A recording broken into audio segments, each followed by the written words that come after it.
नमस्कार दर्शकों, जब से सोशल मीडिया लोगों के हाथ आया है तब से लोगों को अपने विचार व्यक्त करने की खुली आजादी मिल गई है। इसका फायदा उठाते हुए कुछ लोग ऐसे हैं जो अपनी अज्ञानता को चांदी के वर्क में लपेटकर जनता में परोस कर धंधा चला रहे हैं। उन्हीं में से एक है हाइपर क्वेस्ट नाम का यूट्यूब चलाने वाले विशाल चौरसिया अल्पज्ञानी। उसने हाल ही में एक वीडियो डाला है, कबीर सबसे बड़े ईश्वर संत रामपाल जी के दावों का सच नाम से वीडियो डाला है। दर्शकों, इस वीडियो में जो इन्होंने संत रामपाल जी महाराज के दावों का सच दिखाया है उसका कोई सिर पैर नहीं, कोई आधार नहीं, कोई पुख्ता प्रमाण नहीं। गूगल से ज्ञान लेकर केवल अपनी विद्वता को बिखेरने के प्रयास में अपनी अज्ञानता का परिचय दिया है, जिसका आज हम काउंटर करने जा रहे हैं और इनके एक एक दावे को तत्व ज्ञान रूपी दवाई देते जाएंगे, जिससे इनका अज्ञान रूपी कोढ़ रोग का इलाज हो सके। प्रोग्राम स्टार्ट करने से पहले कबीर साहिब जी का एक दुआ है जो हाइपर क्वेस्ट के यूट्यूबर को डेडिकेट करते हैं। कबीर साहिब जी ने कहा है, नौमन सूत उलझिया ऋषि रहे झकमार, सतगुरु ऐसा सुलझा दे उलझे न दूजी बार। कबीर साहिब जी इस दोहे से सारी दुनिया को संदेश देना चाहते हैं कि आज तक सभी धर्मों में जो संत, गुरु, मौलवी, काजी जो भी हैं सब झक मारकर चले गए, कोई परमात्मा की पहचान तक नहीं बता पाया। तो हाइपर क्वेस्ट वाले भाई साहब आपकी डुमडुमी क्या सुलझाएगी। दर्शकों, हमारे आज के कार्यक्रम में सत्य सनातन धर्म के विशेषज्ञ संत रामपाल जी महाराज के शिष्य और हाई कोर्ट और सुप्रीम कोर्ट के वकील के रूप में हमारे अतिथि भी हैं, जो हाइपर क्वेस्ट के झूठे दावों का प्रमाणों के साथ खंडन करेंगे। तो दर्शकों, प्रोग्राम शुरू करते हैं। नमस्कार आप सभी का, जो आज हमारे आज के इस प्रोग्राम में आप सभी ने हिस्सा लिया। नमस्ते अभिषेक जी। नमस्कार नमस्कार जी। तो सबसे पहला सवाल सर हम आपसे करते हैं विकास जी, जो जिस प्रकार से आपने हाइपर क्वेस्ट की वीडियो देखी है, वीडियो के प्रारंभ में ही वो दावा कर रहे हैं कि सनातन धर्म में कोई भी भक्ति कर सकते हैं, किसी भी प्रकार की भक्ति कर सकते हैं, पत्थर पूजा का भी विधान है। तो हम आप जी से जानना चाहते हैं, क्या सत्य सनातन धर्म किसी भी प्रकार की या कोई भी भक्ति क्रिया के लिए आदेश करता है? क्या ऐसा वेदों और शास्त्रों में विधान है कि हम कोई भी क्रिया को सनातन धर्म में कर सकते हैं? जी बताइए। अभिषेक जी, मैं पहले एक मिनट ना आपने बहुत अच्छा कहा अल्पज्ञानी।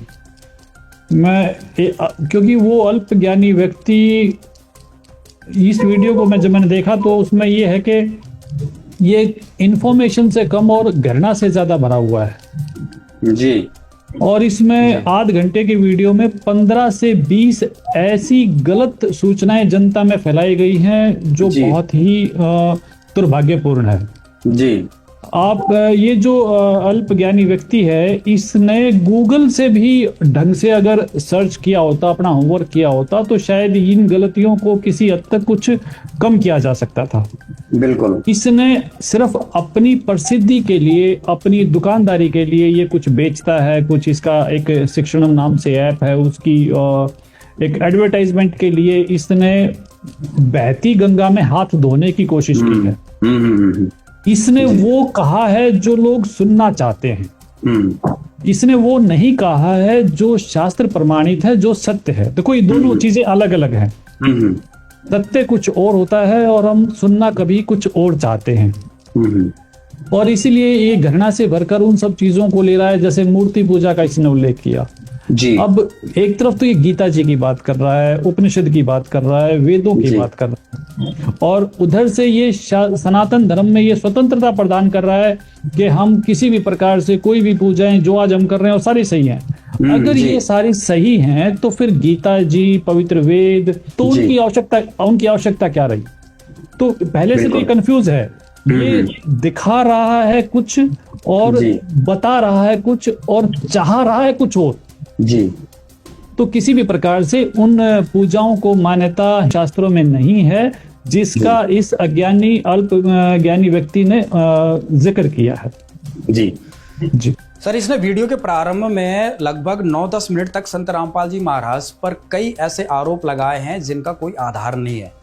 तो सर मैं आपसे ये जानना चाहता हूँ, जिस प्रकार से इन्होंने वीडियो में प्रारंभ में कहा है कि संत रामपाल जी महाराज ने 1999 में आश्रम बनाया, फिर करौथा के बाद वो कुछ केस होता है, उसके बाद रोहतक और झज्जर में भी आश्रम बनाया। क्या संत रामपाल जी ने कोई ऐसा आश्रम बनाया है जिसका ये जिक्र कर रहे हैं अपनी वीडियो में? देखिए, मैं फिर दोबारा से वही कर रहा हूँ, अगर ये गूगल सर्च भी कर लेते तो कम से कम आश्रम की जानकारी तो इनके पास आ जाती ना। हाँ जी।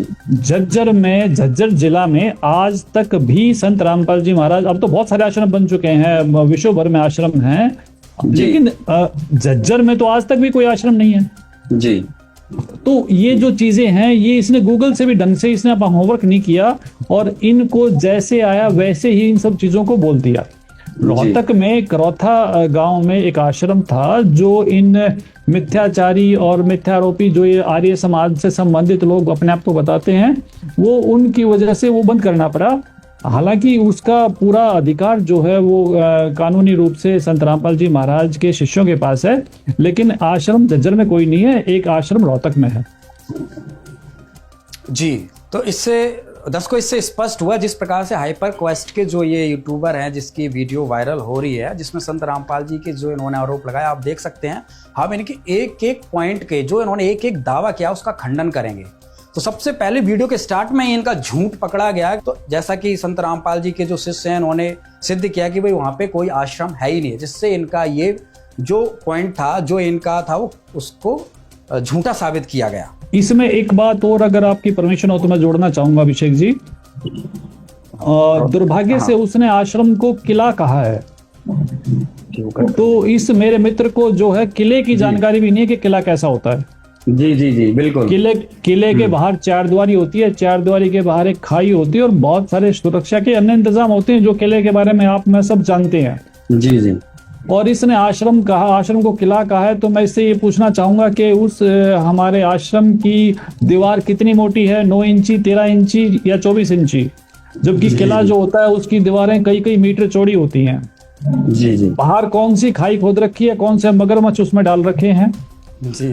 किसी भी सत्संग भवन को, किसी भी धार्मिक स्थान को किला कहना सिर्फ इसकी घृणा का जो एक तरीका है, ये सिर्फ बदनाम करना चाहता है संत रामपाल जी महाराज को।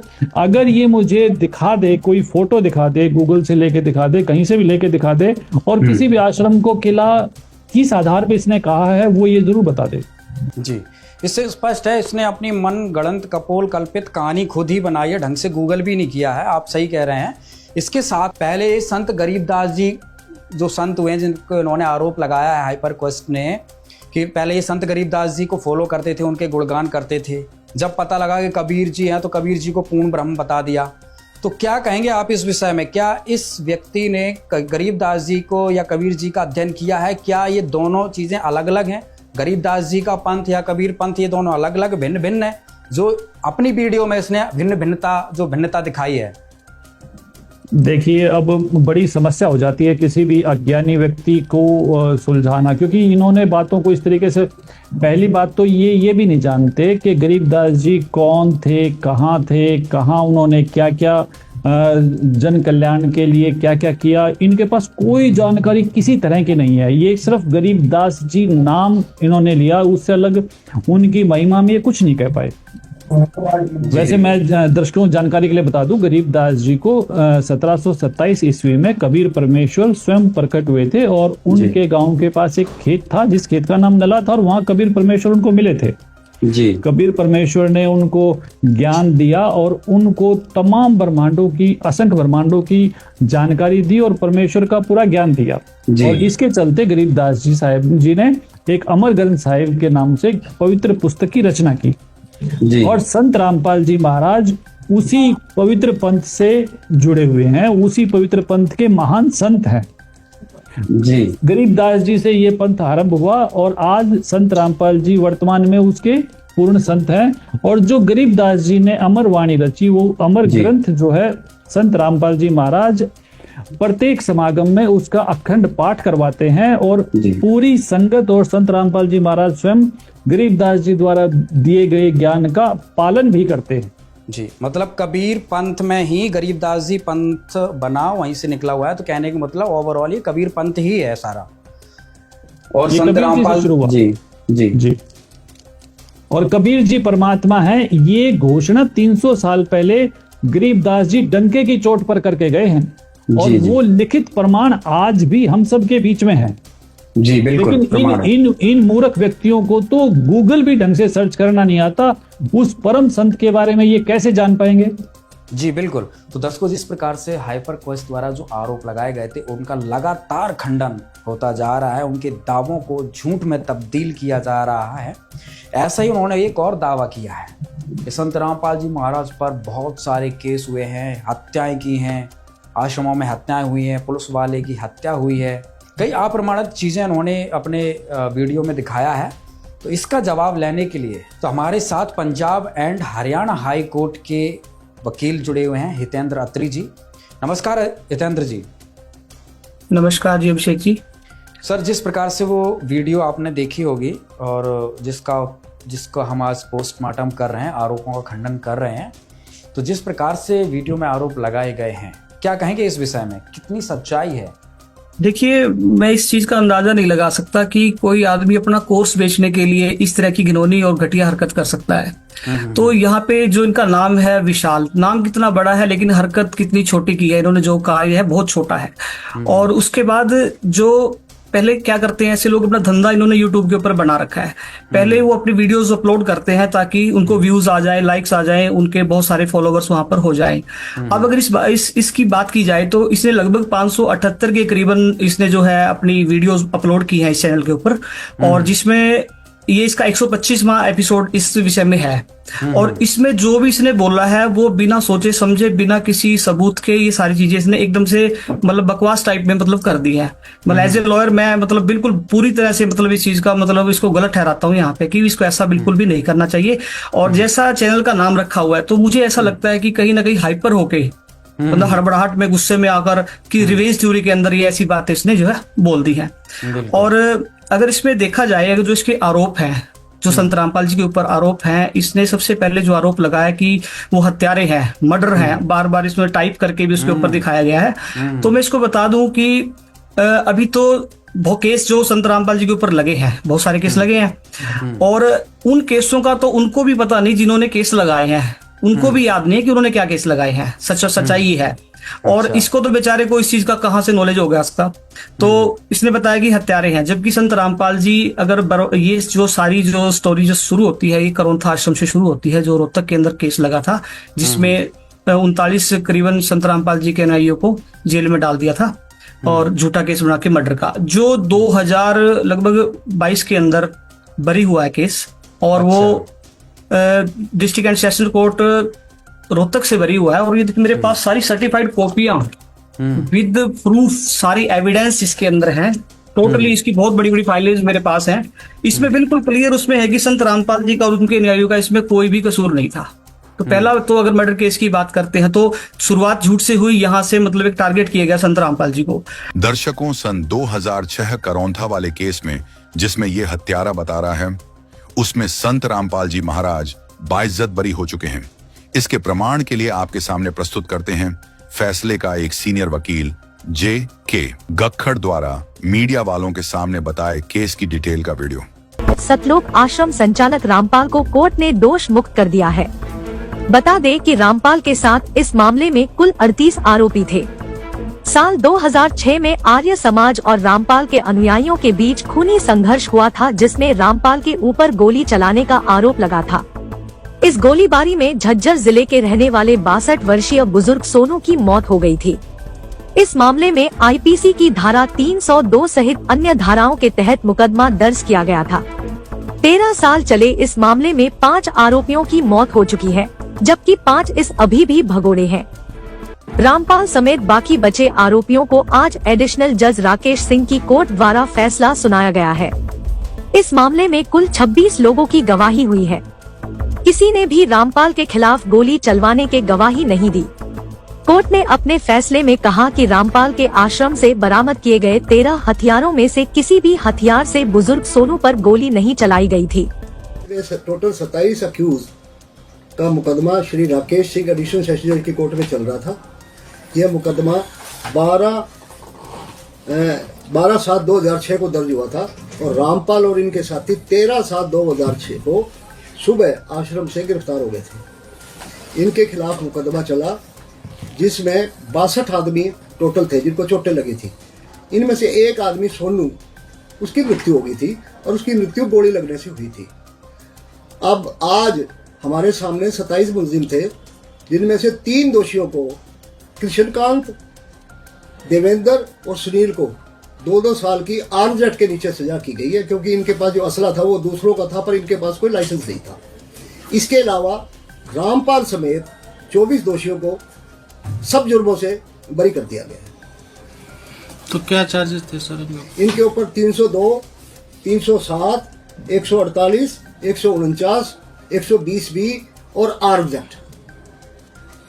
तो इसमें टोटल कितने गवाह गुजरे? इसमें 78 गवाह भुगते थे जी, जिसमें पब्लिक के कितने थे? 26 गवाह पब्लिक के भुगते थे जी।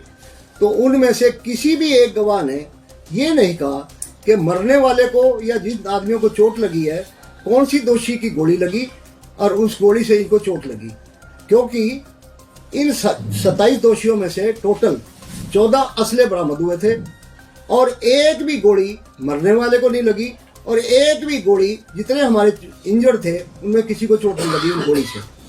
मरने वाले के शरीर से 2 बुलेट्स निकले थे, वो 315 बोर के थे, 2 315 बोर के असले और बाकी सारे मधुबन हमारे लेबोरेटरी में भेजे गए थे और उस लेबोरेटरी की रिपोर्ट के मुताबिक मरने वाले के शरीर की जो बुलेट थी किसी भी वेपन से मिलके नहीं आई, क्योंकि मेडिकल इसमें बिल्कुल लैकिंग था। ऑकुलर गवाह, जबानी गवाह, किसी ने भी ये नहीं कहा कि ये रामपाल ने गोली चलाई या किसने गोली चलाई और इस गोली से वो आदमी फलाना मरा।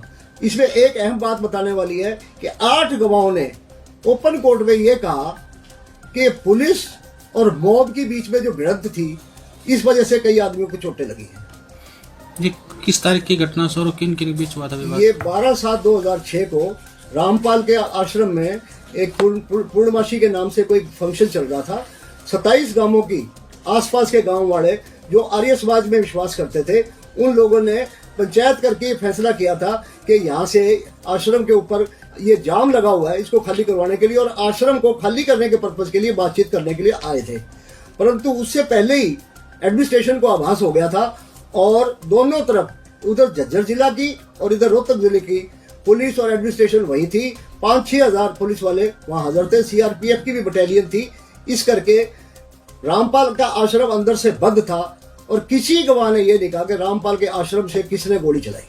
दर्शकों, हाथ कंगन को आरसी क्या, पढ़े लिखे को फारसी क्या, अर्थात सच्चाई आपके सामने है। इससे स्पष्ट हो जाता है कि संत रामपाल जी महाराज ने न गोली चलाई, न उनके अनुयायियों ने गोली चलाई, न उनसे कोई मर्डर हुआ। वो बाइज्जत बरी हुए हैं। दर्शकों, अब ये हाइपर क्वेस्ट के जो विशाल चौरसिया है, कहने के लिए तो इनका नाम विशाल है, परंतु बहुत ही संकीर्ण बुद्धि का व्यक्ति है। केवल बदनाम करने के उद्देश्य से इसने ये वीडियो बनाई है। अगर इसने जरा सी भी खोजबीन की होती तो ये सच्चाई इसके सामने होती। दर्शकों, आप ही स्वयं विचार कीजिए। अब ये वीडियो अपने चैनल पर डाल रहा है 9 अक्टूबर 2024 को और संत रामपाल जी महाराज इसी केस में बरी हुए हैं। 20 दिसंबर 2022 को विशाल चौरसिया, कुछ तो शर्म आनी चाहिए थी, बिना तथ्य जाने झूठ फैला रहा है। तो उसके बाद जो है इन्होंने आरोप लगाया कि संत रामपाल जी क्रिमिनल्स को शरण देते हैं। मतलब ये तो इतनी घटिया बात है कि पहला नंबर तो संत रामपाल जी जो मेरे क्लाइंट हैं और संत भी हैं, तो वो इनकी तरह कोर्स नहीं बेचते। वो लोगों की हेल्प करते हैं विदाउट किसी स्वार्थ के, किसी भी मतलब कोई भी उनका कोई खुद का कोई सेल्फिश उसमें नहीं है वो बिल्कुल भी। तो वो उन लोगों को शरण देते हैं जिनके पास घर नहीं है, उनकी मदद करते हैं, उनको एक सच्चा रास्ता जो है वो बता रहे हैं, जो भी अपना ज्ञान दे रहे हैं उसके अंदर। तो इन्होंने बोला कि क्रिमिनल्स को शरण देते हैं। तो ऐसा कोई केस भी संत रामपाल जी पर आज तक नहीं लगा कि जिसमें किसी क्रिमिनल्स को या किसी टेररिस्ट को शरण दे रखी है उन्होंने। हाँ, तो ये कितना पर इसने अपनी वीडियो में बोला ये बिल्कुल। हाँ जी, ये तो मेरा इससे सवाल भी है कि या तो मेरे को उस केस के डॉक्यूमेंट पेश करे, वरना मैं लीगल एक्शन इस पे लेने के लिए तैयार बैठा हूं बिल्कुल। और मेरे पास कुछ डिटेल आ चुकी है और इसकी सारी डिटेल्स मेरे पास आ जानी है वो सारी, क्योंकि मेरे को मैसेज मिल गया है कि जो इसने किया है वो एक बहुत ही ज्यादा घिनौनी हरकत यहाँ पे की है। क्योंकि यहाँ पे अगर देखा जाए तो यानी जितने भी अनुयायी हैं उनको सबको क्रिमिनल्स इसने बोल दिया, देखा जाए तो। जब वही शरण में तो सारे जो है अनुयायी हैं, जो फॉलोवर्स हैं, जो हर तबके का लोग है, जो हर जाति का लोग है और हर पूरे देश और विदेश विदेशों से भी लोग जो है संत रामपाल जी की शरण में है। उसके बाद इसने एक और घटिया हरकत की है यहाँ पे, जो इसने बताया कि भी एक पुलिसकर्मी की भी हत्या कर दी। हालांकि पुलिस के ऊपर अटैक किया था आर्य समाजियों ने, बिल्कुल ठीक है, आर्य समाजियों ने अटैक किया था क्योंकि वो आश्रम पे अटैक कर रहे थे और पुलिस वहां पे प्रोटेक्ट करने के लिए आ गई थी। ये 2013 की बात है। लेकिन उसके अंदर पुलिसकर्मी की डेथ नहीं हुई। उसके अंदर जो हमला करने आए थे उसमें एक संदीप नाम का था जो हमलावर था, एक प्रोमिला नाम की वो थी और एक उदयवीर नाम का था। तो इन तीनों की डेथ हुई थी और वो पुलिस की गोली से हुई थी, ना कि संत रामपाल जी के किसी शिष्य ने गोली चलाई थी। तो मतलब ये आरोप भी इसका बिल्कुल ही, इसको पता ही नहीं है क्या बोल रहा है। शायद कोई ऐसा कोई ऐसी चीज लेके कोई खा पी कर ऐसा बोल देता है कई बार, जिससे मतलब कि समाज को मतलब उसे एक भड़काने के लिए या उसको एक जैसे कि किसी की छवि गिराने के लिए है जो इसने ऐसा किया है। उसके बाद मुठभेड़, मैं इसको बता देना चाहता हूं कि जो मुठभेड़ वर्ड का जो अर्थ है, मुठभेड़ तब होती है जब दो पक्ष आपस में लड़ाई करते हैं। तो यहाँ पर जितने भी केस हुए हैं, जो भी इंसिडेंट्स हुए हैं, उनके अंदर संत रामपाल जी के आश्रमों पर हमले हुए हैं। तो उधर से मुठभेड़ तो होती है, अगर वहां से भी गोलियां चलती है होता, तो वहां पे पुलिस प्रोटेक्शन के लिए आई है। तो अगर मुठभेड़ हुई है तो पुलिस और आर्य समाजियों की हुई है, ना कि संत रामपाल जी के शिष्यों की और आर्य समाजियों की। उसके बाद इसका एक आरोप और है कि कोर्ट में तोड़फोड़ की सन 2014 में। अब 2014 के अंदर मेरे को ये एक भी केस ऐसा दिखा दे जिसके अंदर कोर्ट के अंदर तोड़फोड़ कर रखी हो। एक सिंगल किसी फॉलोवर का नाम भी दिखा दे कि उसने तोड़फोड़ की है कोर्ट के अंदर। कितनी बड़ी बात है कि कोर्ट के अंदर, कोर्ट के ऊपर अटैक करना। मतलब ये किस दुनिया में रह रहा है, इसको यही नहीं पता जी। यूट्यूब के ऊपर जो आज सोशल मीडिया इतना एक्टिव है, तो इसको शायद नहीं पता कि इन सभी बातों के जवाब भी देने होते हैं और बाद में इसके लिए बहुत सारा पछताना पड़ता है और बाद में माफिया मांगते हैं, लेकिन उसका कोई फायदा नहीं उस टाइम मिलता। उसके बाद इसका एक आरोप और है कि ये हिंदुओं के विरुद्ध बोलते हैं। मतलब वो कोई भी एविडेंस, संत रामपाल जी की एक बुक मैंने भी देखी है, हिंदू धर्म महान। भी जो इंसान, ये जो भी हम जो फॉलोवर्स तो उनको मतलब भगवान मानते हैं, कि भी उन धर्मों के बारे में भी अच्छा लिख रहे हैं, उनकी जो है उनमें से वो ज्ञान को निकाल कर बता रहे हैं। तो ये बता रहे हैं कि हिंदू के विरुद्ध है। तो ये भी इसका जो आरोप है ये बिल्कुल मतलब एक रिवेंज थ्योरी का ही एक असर है इसका। उसके बाद इसने आरोप लगाया कि पेशियों पर नहीं गए। अब एक बताओ, मैं तो ये बताना चाहता हूँ, इसको जो कंटेम्प्ट ऑफ कोर्ट भी लगा है वो भी पेशी पे गए हुए ऊपर लगे हैं। मतलब संत रामपाल जी उस दिन भी कोर्ट में मौजूद थे जब उनके ऊपर ये कंटेम्प्ट ऑफ कोर्ट का केस लगा। तो वहां पर ये कैसे कह सकता है कि पेशियों पर नहीं गए। और जिन केसों की बात कर रहे हैं तो वैसे भी 2014 के केस के बाद के केस है। मतलब इसको केसों को कहां से कहां शुरू हुई, कहां क्या केस लगा, बिल्कुल नॉलेज नहीं है। सुनी सुनाई बात या इसने मनगढ़ंत बातें जो अपनी तरफ से बना के वो बोल दी। उसके बाद शेडिएशन का इसने बताया। शेडिएशन का आज तक संत रामपाल जी के ऊपर जो है आरोप सिद्ध नहीं हो पाया। 10 साल हो गए, 2014 में FIR काट दी थी, लेकिन आज तक ये आरोप है जो सिद्ध नहीं हो पाया। और उसके बाद ये इसका एक एलिगेशन हो रहा है कि वो ब्रेन वॉश करते हैं। मतलब आप एक देखो कि आज कोई जेल में है और उसके करोड़ों चाहने वाले हैं। मतलब कमाल की बात। तो यहाँ से इसकी अकल आ जानी चाहिए कि कोई जेल में है और उसको इतने लोग चाह रहे हैं, तो इसमें कुछ ना कुछ तो क्वालिटी है ना। और वो ब्रेन वॉश कैसे हुआ कि उनके दिमाग की गंदगी निकाल के उनमें अच्छी चीजें भर दी, तो ब्रेन वॉश हो गया। हम मानते हैं फिर तो ये तो ब्रेन वॉश मान ही सकते हैं ना इस चीज को तो। लेकिन इसका जो कहने का तरीका है वो आरोप लगाकर, अब क्या है, ये अपनी वीडियो में जो चाहता है कि इसको कुछ लाइक्स मिल जाएं और फॉलोवर बढ़ जाएं और वाहवाही हो जाए, क्योंकि कमेंटर भी मैंने देखा उसमें जो कमेंट कर रहे हैं वो ऐसा वीडियो और बनाइए, लेकिन वो वीडियो इसको जेल भिजवा देगा जो मेरे को लग रहा है इसके अंदर। और इसके लिए मैं पूरी तरह से तैयार हूं। ऐसे लोगों के सबक सिखाने के लिए हम भी लीगल वर्क करते हैं। तो और इसके अलावा जो इन्होंने जितने भी एलिगेशन लगाए हैं केसों के रिगार्डिंग, वो मैंने बता दिया कि केस लगभग सारे झूठे हैं और बहुत सारे केसों में संत रामपाल जी बरी हो चुके हैं और ये सारे उसको पता ही है। लेकिन इसने जो भी बरी हो चुके हैं या उनकी कोई प्रॉपर डिटेल नहीं थी, मान लो सिर्फ एलिगेशन लगाने पे ज्यादा जोर दिया गया इसका। तो कितने केसों में संत रामपाल जी बरी हुए हैं अभी तक? देखिए 80% केसों में संत रामपाल जी बरी हो चुके हैं। 20% जो केस है वो अंडर ट्रायल है, अभी उनके ट्रायल पेंडिंग है। हाँ जी, उनके ट्रायल पेंडिंग है अभी और उनमें फैसले अभी नहीं आए। ठीक है।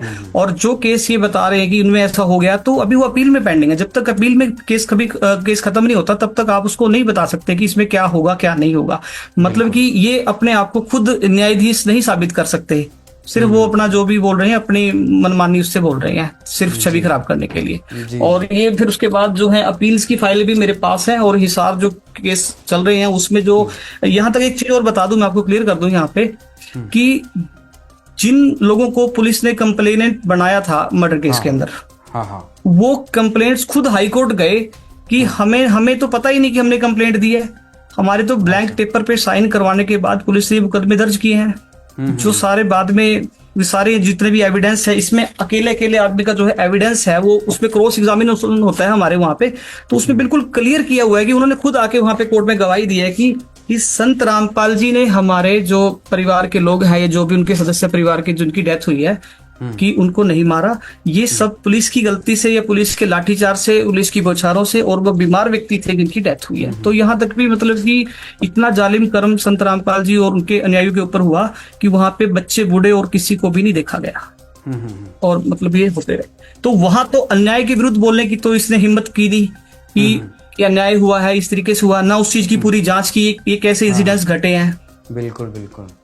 और वहां पे आर्य समाजियों को हीरो बनाकर पेश करने की थोड़ी सी मतलब कोशिश इसने की है जी। तो यहाँ से इसके जो नॉलेज का लेवल पता लगता है, मतलब इसको किसी भी फील्ड की नॉलेज नहीं है, ना तो ये स्पिरिचुअल में ठीक है और ना ही जो है लीगल के बारे में। चलो बहुत बहुत धन्यवाद।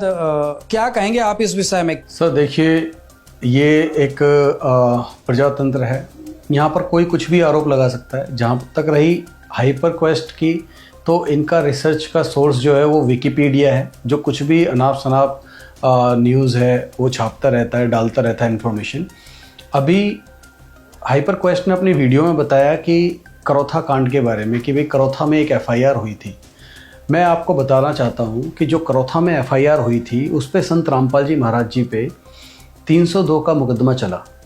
आप यकीन नहीं मानोगे, कई साल वो मुकदमा चला, और मुकदमा जब डिसीजन पे आया तो माननीय कोर्ट ने संत रामपाल जी महाराज समेत सभी जितने भी आरोपी थे उनको बाइज्जत बरी कर दिया। पर ये मीडिया नहीं दिखाएगा, क्योंकि इसमें मीडिया की किरकिरी होती है। जिस समय वो एफआईआर हुई, मीडिया ने इसको बहुत उछाला, संत रामपाल जी महाराज जी के बारे में अनाप शनाप बगा।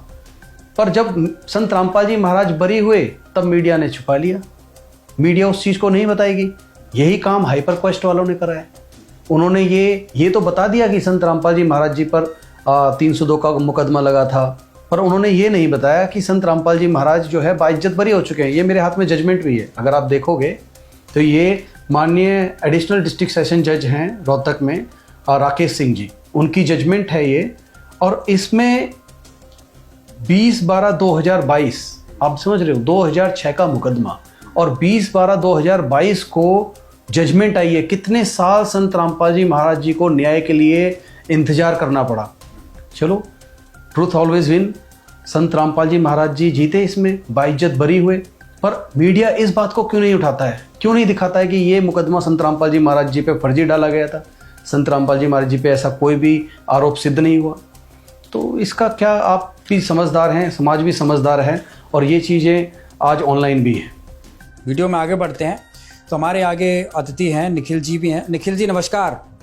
नमस्कार जी। सर, वीडियो आपने भी देखी है, और वीडियो में जो अगला दावा इनका किया गया है, जिस प्रकार से इन्होंने वीडियो के टाइटल में लिखा गया है कि संत रामपाल जी के दावे कितने सच हैं, उसमें ये दावा कर रहे हैं कि संत रामपाल जी ने कबीर को पर ब्रह्म बताया है, और संत रामपाल जी अपने आप को अवतारी बताते हैं, कबीर जी के दोहों का गलत मतलब निकालते हैं। तो आप बताइए, क्या ये जो पॉइंट इन्होंने उठाया है इसमें कितनी सच्चाई है? कबीर जी को संत रामपाल जी महाराज क्या बताते हैं, और इन्होंने जो रिसर्च की है, क्या वो रिसर्च सही है? नमस्कार अभिषेक जी। जी, आपके दर्शकों को मैं बताना चाहूंगा कि हाइपर क्वेस्ट जो वीडियो बनाई है, जो ये यूट्यूबर है, इन्होंने बहुत ही ज्यादा ज्ञान का प्रदर्शन किया है। और मैं ये दुर्भाग्य समझता हूँ हमारे समाज का, कि हमारे समाज में आम जन मानव को, आम इंसान को यह तक ज्ञात नहीं है कि ब्रह्म, पर ब्रह्म, पार ब्रह्म ये क्या संज्ञाएं हैं। जी जी। इन संज्ञाओं को लेकर कोई ज्ञान, पूरा अज्ञान समाज के अंदर प्रचलित है। हमारे आम समाज के अंदर तो देवी देवताओं का भी वास्तविक ज्ञान प्रकाश के अंदर नहीं आया है। तो ये हमारा बहुत ही ज्यादा दुर्भाग्य है हमारे समाज का कि हमें ऐसे नकली धर्म गुरु मिले, जी ऐसे अज्ञानी धर्म गुरु मिले और उनके अंध भगत मिले, जैसे कि जिनमें से एक जो हाइपर कैस्ट जो यूट्यूबर है वो भी कोई ना कोई एक अंध भगत ही है, जो इस तरीके के वाक्य अपने यूट्यूब चैनल पे बिना सोचे समझे अपने एक यूट्यूब वीडियो बना रहे हैं, जो कि जिसका कोई आधार नहीं है, जिसका कोई सिर पैर नहीं है। जी सबसे पहले तो मैं अपने पूज्य गुरुदेव जी संत रामपाल जी का आभार व्यक्त करता हूँ कि उनकी कृपा से, उनके सत्संग प्रवचनों से पूरे मानव समाज का अज्ञान दूर हो रहा है।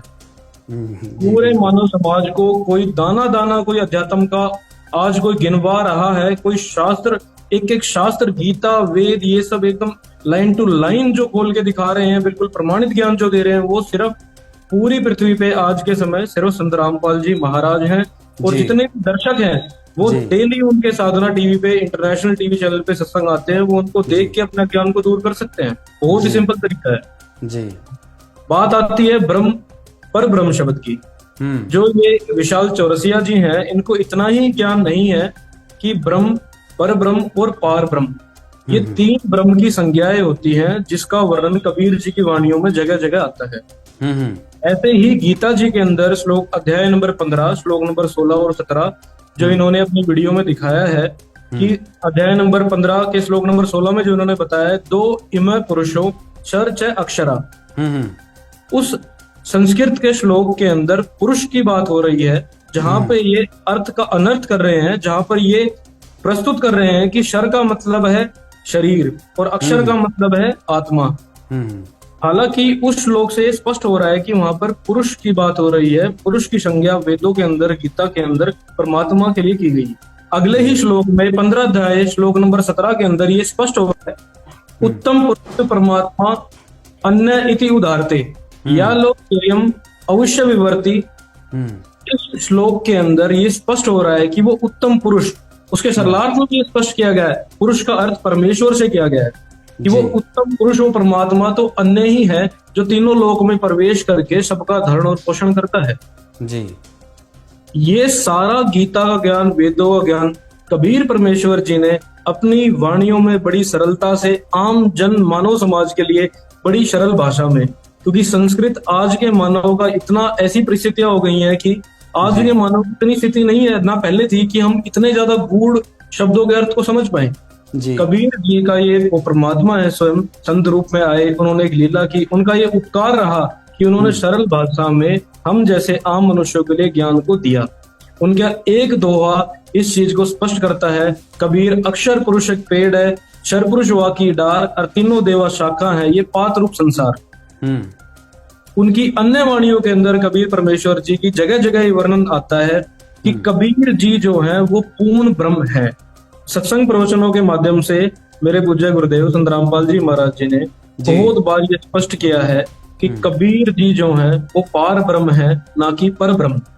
ब्रह्म की तीन संज्ञाएं हैं जी, ब्रह्म, पर ब्रह्म, पार ब्रह्म।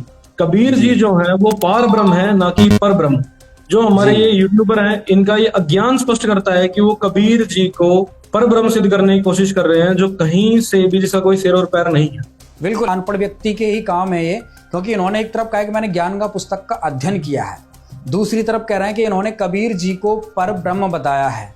तो इससे जो आपने अभी जो पूरा प्रमाण के साथ बताया, इससे सिद्ध हुआ कि संत रामपाल जी महाराज कबीर जी को पर ब्रह्म नहीं बताते हैं, पार ब्रह्म बताते हैं।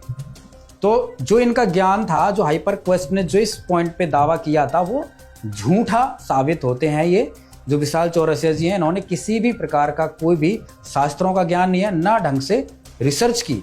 हाँ जी विकास जी, आप क्या कहना चाह रहे थे? हाँ जी बताइए।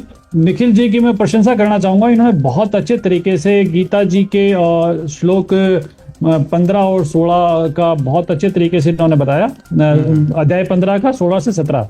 अब क्या है कि ये इन्होंने एक दोहा कहा कबीर परमात्मा का, जो इन दोनों श्लोकों को बहुत सुंदर तरीके से, और आपका एक प्रश्न था ब्रह्म, पर ब्रह्म और पूर्ण ब्रह्म की स्थिति।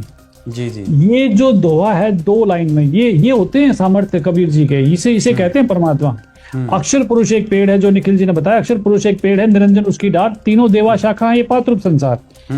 2 पंक्तियों में संपूर्ण सृष्टि का ज्ञान दे दिया कबीर जी ने। और इसको जब आप मैच करोगे गीता अध्याय 15 के अध्याय श्लोक 16 और 17 से, ये पूर्णतः मैच होगा। अक्षर पुरुष एक पेड़ है, यहाँ है ना अक्षर पुरुष, निरंजन उसकी डार, यानी कि जो शर पुरुष है वो निरंजन है, उसको निरंजन कहो, ब्रह्म कहो, काल कहो, संत भाषा में उसके बहुत सारे नाम हैं। अक्षर पुरुष जो है वो पर ब्रह्म है, पर ब्रह्म जी, यानी कि पर ब्रह्म जो है वो अक्षर पुरुष है, और शर पुरुष जो है वो ब्रह्म है जी। साधारण भाषा में भी हो गया और गीता के श्लोक में भी हो गया, शर पुरुष और अक्षर पुरुष। यहाँ वो महाशय जो हैं वो मुझे लग रहा है किसी की लिखी लिखाई स्क्रिप्ट पढ़ रहे हैं, उनका अपना ज्ञान तो कुछ है नहीं, और जो स्क्रिप्ट राइटर है वो भी एक मूड व्यक्ति है जी जी। वो क्योंकि उनकी बातों से पता लग रहा है कि वो सिर्फ एक टेलीप्रॉम्प्टर पे कुछ पढ़ा जा रहा है, उनकी अपनी कोई भी किसी प्रकार की बुद्धि का प्रयोग नहीं किया जा रहा। जी जी बिल्कुल। तो यहाँ 3 हो गए, शर पुरुष, अक्षर पुरुष और परम अक्षर पुरुष, यानी कि पूर्ण ब्रह्म जी। अब जो परम अक्षर पुरुष है यानी कि पूर्ण ब्रह्म है वो जड़ है जी, है? और जड़ से फिर तना, और तने से फिर डार, फिर तीनों देवा शाखा हैं, तीनों देवा शाखा हैं, पात्ररूप संसार यानी कि संपूर्ण सृष्टि की रचना होगी। अब वो मूड व्यक्ति क्या बता रहे हैं कि कृष्ण ही ब्रह्म है, ब्रह्म ही पर ब्रह्म है, और पर ब्रह्म ही पार ब्रह्म है, मतलब पोता ही ज्यादा है, ही श्री कृष्ण जी हैं, लास्ट में श्री कृष्ण जी पे जोड़ दिया गाटा, जोड़ दिया, यानी कि तीनों देवा, श्री कृष्ण जो विष्णु अवतार है ना, तीनों देवा हैं जी। तो उन्होंने श्री कृष्ण को कह दिया ब्रह्म, और ब्रह्म ही पर ब्रह्म। अगर मैं एक साधारण भाषा में कहूं कि पोता ही दादा है, दादा ही परदादा है, और परदादा ही सृष्टि का पिता है जी जी। और मुझे तो दुख उन लोगों पे आता है जो इसको सुन के नीचे कमेंट कर रहे हैं, अरे वो तो डूबे डूबे, जो उसकी वाहवाही कर रहे हैं वो कैसे व्यक्ति होंगे अभिषेक जी। मुझे तो तरस आता है इस सोशल मीडिया पे जो लोग इसका इस्तेमाल कर रहे हैं, क्या उनकी बुद्धि काम नहीं करती क्या? जी बिल्कुल सही कहा आपने, क्योंकि लोगों को शास्त्रों का ज्ञान तो है ही नहीं है, सच्चे ज्ञान का तो पता है ही नहीं है। अब उनको तो लगता है कि भाई जो जिस प्रकार से प्रोग्राम करते हैं, बहुत सारी वीडियोस इनके देखे जिससे पता लगा कि ये सनातन धर्म के ठेकेदार बने हुए हैं और सारे कपोल कल्पित कहानियां सुना रहे हैं, कभी इस उपनिषद का नाम लेते, कभी उस पुराण का नाम लेते। और सबसे अहम चीज़ क्या निकल के आई है विकास जी, आप इसका थोड़ा स्पष्टीकरण देना। इनका साथ में ही कहना है, वीडियो के प्रारंभ में इन्होंने कहा ना जाने क्यों लोग गुरुओं के चक्कर में चले जाते हैं, सनातन धर्म में इतने सारा प्रमाण है, इतने पुराने इतिहास हैं, इतने पुराने ग्रंथ हैं जिनको ना मानकर गुरु को बना लेते हैं। तो क्या इस विषय में आप कहते हैं क्या गुरु बनाना सनातन धर्म में मना किया गया है? अगर इस बेवकूफ व्यक्ति ने गुरु बना लिए होते ना तो आज ये आपका हमारा काम ना बढ़ा होता। जी जी जी। अब गुरु बिन काहू ना पाया गया ना, जो थोथा बुस चढ़े मूड किसाना है? शायद ही शायद हमारे पवित्र सनातन धर्म की कोई भी छोटी से छोटी पुस्तक भी अगर आप उठाओगे तो उसमें सबसे प्रथम आपको गुरु की महिमा ही कही जाएगी। अरे हम तो वो लोग हैं, मतलब आप सोचो, मतलब गुरु के लिए क्या क्या है, तमेव माता पिता तमेव, तमेव बंधु सखा तमेव, है? ये किसके लिए है? मतलब ब्रह्मा, गुरु विष्णु, गुरु देवो महेश्वरा, बहुत सारी संज्ञाएं गुरु के लिए, मतलब आप बिल्कुल सबसे छोटी से छोटी पतली से पुस्तक भी अगर हमारे पवित्र सनातन धर्म की आप लोगे तो उसमें सबसे पहले परमात्मा की महिमा कम और गुरु की महिमा का बखान ज्यादा किया गया है। और बिना गुरु के तो संभव नहीं है, कुछ भी संभव नहीं है। बिल्कुल। और इसकी अज्ञानता का कारण सिर्फ यही धारणाएं हैं, जो धारणाएं ये इसमें अज्ञान रूप में परोसी गई हैं। जी जी। तो ये सब चीजें जो बहुत गलत हैं, गीता जी भी कहती है 4:34 में कि आप तत्वदर्शी संत के पास जाओ, और विधान बताया कि दंडवत प्रणाम करो। और कबीर जी ने अमृतवाणी में कहा है कि तुम तो तुम्हारी औकात छोड़ो, रामकृष्ण से कौन बड़ा जी, तिन्हु भी गुरु कीन। हाँ जी है जी जी। 3 लोग के वो धनी, गुरु आ गया दीन। जी जी। अरे जो रामकृष्ण जो है आदर्श हैं, देवता हैं, 3 लोक के अधिकारी हैं, वो भी जब पृथ्वी पर आते हैं तो वो भी गुरु धारण करते हैं। जी जी, और ये गुरुओं के बारे में इतनी अपशब्दों का प्रयोग करते हैं, कहाँ नरक में ठिकाना मिलेगा अभिषेक जी। मुझे तरस आता है इनकी बुद्धि पर। बात तो ये धर्म की करते हैं, लेकिन सारे के सारे अधर्म का पालन किया जा रहा है। घोर अधर्म का इन्होंने बखान किया है। 30 मिनट की वीडियो में इन्होंने अपना नरक पक्का कर लिया है। चलो अगले सवाल जी, अगले सवाल की ओर चलते हैं। अगला जो इन्होंने, अब बहुत सारे इनका पोस्टमार्टम पूरा करना है। ओम ही सबसे बड़ा है ना। अगर मोटा मोटा देखा जाए कि ओम में ही सब कुछ है, ओम ही क्षर है, ओम ही अक्षर है, ओम ही परम अक्षर ब्रह्म है, ओम में ही कृष्ण है, कृष्ण ही परम अक्षर है। तो ये सारी चीजें कहीं कहने का मतलब ओम में ही जड़ चेतना सब कुछ बता दिया है ना। और लास्ट में कंक्लूजन दे दिया कि भाई कृष्ण ही, राम कृष्ण ही, ये ही सब कुछ है गीता के अनुसार। तो युवराज जी, मैं आपके पास आता हूँ। इस विषय में आपके पास क्या विचार है? संत रामपाल जी महाराज ने क्या बताया है? क्या ओम ही सब कुछ है? क्या ओम का कभी नाश नहीं होता है? क्या ओम क्षर है या क्षर पुरुष अलग है या ओम अलग है या ये सब एक ही है, जिस प्रकार से इसने सारी कहानी गोल मोल करके बताई है? क्या कहेंगे इस प्रकार से? ओम ही सबसे बड़ा है क्या? देखो जी अभिषेक जी, मैं बताना चाहूंगा, ये जो भी विशाल जी है, यूट्यूबर है, इन्होंने ना तो सदग्रंथों को पढ़ा ना ही इन्होंने जाना। सिर्फ इन्होंने 2-4 श्लोक देख लिए उपनिषदों के, उन्हीं को स्क्रीन पे लगा दिया और इनका काम हो गया। इससे पहले ये बताना चाहूंगा, ओम कोई भगवान नहीं है, ओम कोई पुरुष नहीं है, ओम एक मंत्र है जिसका शिव पुराण में भी वर्णन आता है, जिसमें शिव कह रहे हैं कि मेरे मुख से ओमकार का जन्म हुआ, यानी कि इस मंत्र का जन्म हुआ। ओमकार वाच्य है, इससे मेरा ही बोधन होता है। दूसरा देवी भागवत पुराण में कह रही है हिमालय राजा को कि ब्रह्म को प्राप्त करो और सारी बातें छोड़ दो, उसका मंत्र ओम है। ओम के जप के साथ उसका ध्यान करो। जप किसे कहते हैं? मंत्र का जाप करना। तो ओम मंत्र का जाप करो और ब्रह्म का ध्यान करो, ब्रह्म को पा जाओगे। दूसरी बात यह है कि जैसे कि इन्होंने बताया कि श्री कृष्ण जी ही पूर्ण परमात्मा है, श्री कृष्ण जी ही परम अक्षर ब्रह्म है। आज तक हम सुनते आए हैं और वेद ग्रंथ भी हमारे प्रमाणित करते हैं कि श्री कृष्ण जी विष्णु जी का अवतार है। और श्रीमद् देवी भागवत पुराण में यह प्रकरण आता है कि एक बार ब्रह्मा जी से नारद जी ने प्रश्न किया कि इस सृष्टि के रचयिता कौन है, कौन भगवान? तो ब्रह्मा जी ने कहा कि मैंने एक बार विष्णु जी को तपस्या करते हुए देखा। तो मैंने जी से कहा कि विष्णु जी, आप तो परमात्मा हो, जगत के पिता हो, आप किसका तप कर रहे हो, आप किसका ध्यान कर रहे हो? तो विष्णु जी ने कहा कि ब्रह्मा जी, देवता, दानव, मानव ये सभी जानते हैं, ये सभी ये अपनी बुद्धि से सोचते हैं कि आप तो सृष्टि की रचना करते हो, मैं पालन और शिव जी संहार करते हैं, लेकिन वो ये नहीं जानते ये सृष्टि पालन और संहार करने की शक्ति हमें देवी दुर्गा से मिली है। और मैं वैसे तो मैं सदा ही युद्ध करने में लगा रहता हूँ, राक्षसों को लगा रहता हूँ, और उनको मारने से मुझे टाइम मिलता है तो मैं तपस्या करता हूँ, और तपस्या करने से टाइम मिलता है तो मैं कुछ समय लक्ष्मी जी के साथ सुख पूर्वक बिताता हूँ। और मेरी नजर में ब्रह्मा जी, श्री देवी दुर्गा जी से ऊपर कोई देवता नहीं है। इनको श्री कृष्ण जी उर्फ विष्णु जी को ये परम अक्षर ब्रह्म बता रहे हैं, वो ही परम अक्षर ब्रह्म इनकी जबान में श्री देवी दुर्गा को भगवान बता रहे हैं कि देवी दुर्गा करनी चाहिए। और देवी दुर्गा देवी पुराण में ही हिमालय राजा को ज्ञान दे रही है, एक प्रकरण का ध्यान है, उसमें देवी दुर्गा कह रही है कि सब बातों को छोड़ दो, मेरी भक्ति भी छोड़ दो, सिर्फ उस ब्रह्म की भक्ति करो जिसका ओम मंत्र है, और वो ब्रह्मलोक में रहता है जी। यही प्रमाण हम ले लेते हैं गीता अध्याय 8 के श्लोक नंबर 13 में।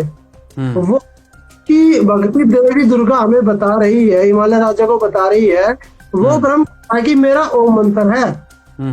अध्याय के 13 श्लोक में बोल रहा है कि ओम इति अक्षरम ब्रह्म वारण मामन समरणीय प्रयाति तजंदेयम सयाति परमाम गति, कि मुझ ब्रह्म को प्राप्त करने का उच्चारण करके, उच्चारण किसका होता है? मंत्र का ही तो उच्चारण करेंगे या किस ब्रह्म का उच्चारण करेंगे? मंत्र का उच्चारण करके जो शरीर का त्याग करता है वो ब्रह्मलोक को प्राप्त होता है। गीता 8 श्लोक नंबर 16 में कहा कि ब्रह्मलोक जाने वाले भी वापस आते हैं। ठीक है, फिर उसमें कहा है कि अर्जुन तू सर्व भाव से उस पूर्ण परमेश्वर की शरण में जा। गीता अध्याय 18 श्लोक नंबर 62 कि तू सर्व भाव से उस पूर्ण परमेश्वर की शरण में जा, उसी की कृपा से तू परम शांति को और सनातन परम धाम को प्राप्त होगा। अब श्री कृष्ण ने तो अपनी भक्ति बता दी। गीता अध्याय 18 श्लोक नंबर 64 में भी उन्होंने बताया है, 65 में भी बताया है कि मैं भगत बन मुझको नमस्कार कर मुझे प्राप्त होगा। और इनकी का मंत्र ओम है। पूर्ण परमेश्वर की जब इन्होंने शरण में जाने के लिए बोला तो अर्जुन को एक ऑप्शन छोड़ दिया कि गीता अध्याय 4 श्लोक नंबर 34 में कहा है कि तत्वदर्शी संतों की खोज कर, मेरे को उस पूर्ण परमात्मा का ज्ञान नहीं है। और उस तत्वदर्शी संत की पहचान है गीता अध्याय 15 श्लोक नंबर 1 में, उल्टा लटका हो सकता विपरीत शक्ति का ऊपर है, पत्ते नीचे है, जो इसको बता देगा वह तत्वदर्शी संत है। अब की जानकारी का कुछ संकेत दिया है गीता अध्याय 17 श्लोक नंबर 23 में कि जैसे कि देखो इन्होंने अपना नाम लिया, जब अपनी भक्ति बताई तो बता दिया मैं ब्रह्म हूँ। फिर गीता अध्याय 17 के श्लोक नंबर 23 में कहा है कि ओम तत्सत इति निर्देश ब्रह्म ने त्रिविधे समर्थे, कि उस चिदानंद घन ब्रह्म को जाप करने का, स्मरण करने का, याद करने का 3 प्रकार का नाम कहा है, ओम और सत। ये नाम है। निर्देश में क्या आ जाता है, संकेत भी आ जाता है और फाइनल फैसला भी आ जाता है। ओम है, वैसे तो देखो हमारे जो पूज्य गुरुदेव जी संत रामपाल जी महाराज जी वो ये बताते हैं कि ये तीनों मंत्र ही कोड वर्ड है। जैसे ऐसे बना हुआ है, उससे कोई भी नहीं जान सकता कि इसको ओम बोलते हैं। वो तो अब सर्वज्ञ हो गया, सबको पता चल गया, तो सबको पता चल जाता है कि ये अक्षर ओम जैसा है, इसको ओम बोलते हैं। तत्व और तत्व ये सांकेतिक है, इसको तत्वदर्शी संत बताएंगे, उनकी पहचान बता दी है। तो इससे स्पष्ट होता है कि ओम से बड़े पूर्ण परमात्मा है। अर्जुन ने कहा गीता अध्याय 8 श्लोक नंबर 1 में कि किम तत्परम किम अध्यात्म किम कर्म पुरुषोत्तम अभिभूतम किम प्रोक्तम अधिदेवम किम उच्यते। परम वो ब्रह्म क्या है, अध्यात्म क्या है, ये सारी भक्ति विधि क्या है। तो गीता ज्ञानदाता ने गीता अध्याय 8 श्लोक नंबर 3 में कहा है कि वह परम अक्षर ब्रह्म है। जैसे कि यूट्यूबर भाई विशाल ने कहा है कि श्री कृष्ण जी परम अक्षर ब्रह्म है। अगर श्री कृष्ण जी परम अक्षर ब्रह्म होते तो वो खुद क्या देते कि मैं परम अक्षर ब्रह्म हूँ। अर्जुन ने कहा कि वो ब्रह्म कौन है, वो अध्यात्म क्या है और कर्म क्या है। तो श्री कृष्ण जी ने गीता अध्याय 8 श्लोक नंबर 3 में कहा कि वो परम अक्षर ब्रह्म है। और जिसकी में जाने के लिए गीता अध्याय 18 श्लोक नंबर 62 में, गीता अध्याय 18 श्लोक नंबर 62 में कहा है कि उस पूर्ण परमात्मा की शरण में जाओ। अब ये गीता हमारे गुरुजी ने संत रामपाल जी महाराज ने हमें दिया है और अपने सत्संग प्रवचनों में भी सारी जनता को हमारे गुरुजी ज्ञान दे रहे हैं, और ये ज्ञान है कबीर ज्ञान। अब कबीर साहब जी का ग्रंथ है कबीर सागर जी। हाँ जी बताइए, कंटिन्यू करिए। कबीर सागर है गीता ज्ञान, इसमें उग्र गीता नाम से एक अध्याय है। कहना चाहूंगा कि जो संत रामपाल जी महाराज कबीर ज्ञान दे रहे हैं वो कबीर जी आज से 600 साल पहले अपने ग्रंथ कबीर सागर में श्री धर्मदास जी से लिखवा के गए। गीता का एक एक श्लोक अपनी वाणी में लिखा हुआ है। तो बताना चाहूंगा कि जो हमने गीता अध्याय 5 श्लोक नंबर गीता अध्याय 4 श्लोक नंबर 5 में कहा कि जैसे कि अर्जुन ने कहा कि परमात्मा कौन है, मैं आपकी शरण में हूँ, आप मेरे गुरु हो, जो भी मेरे लिए सही है वो बताएं। तो श्री कृष्ण जी ने गीता अध्याय 4 श्लोक नंबर 5 में कहा है कि तेरे और मेरे बहुत से जन्म हो चुके हैं, उनको मैं जानता हूं, तू नहीं जानता। अब कबीर में हम इस श्लोक को पढ़ेंगे। सागर में एक उग्र गीता अध्याय है, उसमें कहा है कबीर जी ने, हे अर्जुन आपन जन्म मरण बहुत तेरे, तुम ना याद है मेरे। तो ये श्लोक कबीर वाणी में लिखा हुआ है। फिर गीता अध्याय 2 श्लोक 17 कि अविनाशी तो तू उसको जान जिसको मारने में कोई समर्थ नहीं है, वास्तव में परमात्मा वो है। अब कबीर ने इसी श्लोक को अपनी वाणी में बताया है कि नाश रहित प्रभु कोई और रहाई, ताको कोई मार सकता नहीं। कबीर जी अपनी वाणियों में गीता जी का ज्ञान दे रहे हैं। फिर आगे कहा है, जैसे गीता अध्याय 8 के श्लोक नंबर 1 में अर्जुन ने सवाल किया था कि तत् ब्रह्म क्या है, तो कबीर जी श्लोक को अपनी वाणी में बताया है, तत् ब्रह्म परम अक्षर ब्रह्म कहाया, जिन सब ब्रह्मांड बनाया। श्री कृष्ण गीता अध्याय 8 के श्लोक नंबर 3 में क्यों परम अक्षर, कबीर जी भी कह रहे हैं कि तत् परम अक्षर ब्रह्म कहाया, जिन सब ब्रह्मांड बनाया। अब अध्याय 8 के श्लोक नंबर 5 से 7 में गीता ज्ञानदाता कह रहा है कि मेरी भक्ति करेगा तो मुझे प्राप्त होगा। वही कबीर कह रहे हैं कि मम भक्ति करो मोकू पाई, या मैं कछु संशय नाही। फिर आगे कहा है कि जहाँ आशा तहाँ वासा होई, मन कर्म वचन सुमरिया सोई। गीता जी के ज्ञान में गीता ज्ञानदाता भी यही कहता है कि अंतिम समय में जिसकी आशा जहाँ होती है वो उसी को प्राप्त होता है। ये जी बता रहे। फिर आगे कहा है कि जो है सनातन अविनाशी भगवाना, वाकी भक्ति करे वापर जाना। अब गीता 8 श्लोक नंबर 8, 9, 10 में कहा है कि अर्जुन ये नियम है कि जो उस पूर्ण परमात्मा की भक्ति करता है वो उसी को प्राप्त होता है भक्ति की से। अब कबीर श्लोक वाइज वाणी वाइज वही ज्ञान बता रहे हैं। आगे कहा है कि जैसे गीता 8 श्लोक नंबर 13 में इसने गीता ज्ञानदाता ने कहा कि मेरा ओम मंत्र है, मैं ब्रह्म हूँ। तो कबीर जी ने बताया है कि मम मंत्र ओम अकेला, ताका ओम तत्सत दुएला। जैसे गीता ज्ञानदाता ने कहा कि गीता 8 श्लोक नंबर 13 में कि मेरा ओम मंत्र है, और उस परमात्मा का गीता 17 श्लोक नंबर 23 में ओम तत्सत, ये 3 मंत्र है।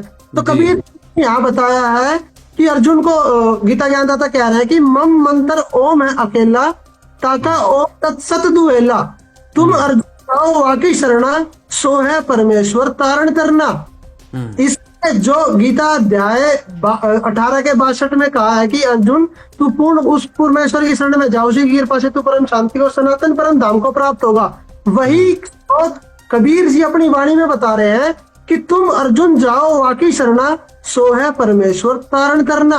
फिर गीता 4 श्लोक नंबर 34 भी कबीर जी ने बताया है कि वाका भेद परम संत से जानो, तत् ज्ञान में है परमाणु।